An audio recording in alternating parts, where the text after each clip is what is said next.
అభయహస్తం పథకాల లబ్ధిదారుల ఎంపిక కసరత్తు వేగంగా కొనసాగుతుంది. ప్రజాపాలనలో స్వీకరించిన 5 గ్యారంటీల దరఖాస్తులకు సంబంధించి డేటా ఎంట్రీ దాదాపు ఓ కొలిక్కి వచ్చింది.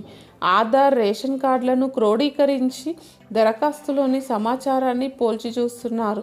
ఇక క్షేత్రస్థాయి పరిశీలన కోసం ప్రత్యేక టీంలు కూడా సిద్ధమవుతున్నాయి. జనవరి 18 నుంచి వీళ్ళు వార్డు, గ్రామాల స్థాయిలో దరఖాస్తుల్లో డేటా ఆధారంగా వివరాలను సరిపోల్చనున్నారు.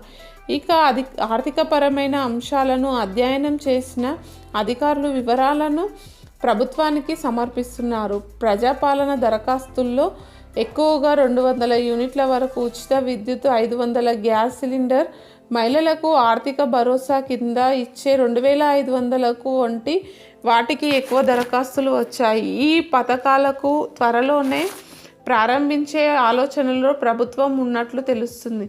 6 గ్యారంటీల్లో భాగంగా 2 పథకాలను ఇప్పటికే ప్రారంభించగా, వచ్చే నెలలో మహాలక్ష్మి పథకంలో భాగంగా ఉన్న ఆర్థిక భరోసా కార్యక్రమాన్ని ప్రారంభించనున్నారు. దీని ద్వారా బీపీఎల్ కుటుంబాలకు సంబంధించిన మహిళలకు నెలకు 2500 వారి ఖాతాలో జమ చేయనున్నారు.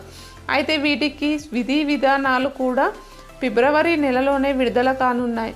రేషన్ కార్డును ప్రామాణికంగా తీసుకొని ప్రతి ఇంట్లో ఒక మహిళ ఈ అవకాశం కల్పించనున్నారు.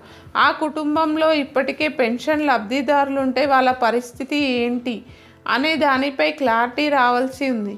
పార్లమెంట్ ఎన్నికల లోపే మహిళలకు 2500 ఇవ్వాలని ప్రభుత్వం నిర్ణయం తీసుకున్నట్లు తెలుస్తుంది. భర్త ట్యాక్స్ కట్టిన లేదా జీఎస్టీ రిటర్న్ ఫైల్ చేసిన వాళ్ళు అర్హులు కారు. అంతేకాకుండా ప్రభుత్వ ఉద్యోగులకు కూడా ఈ పథకం వర్తించదు. ఏటా దీనికోసం 10,000 కోట్లు అవసరం అవుతాయని అంచనా వేస్తున్నారు అధికారులు.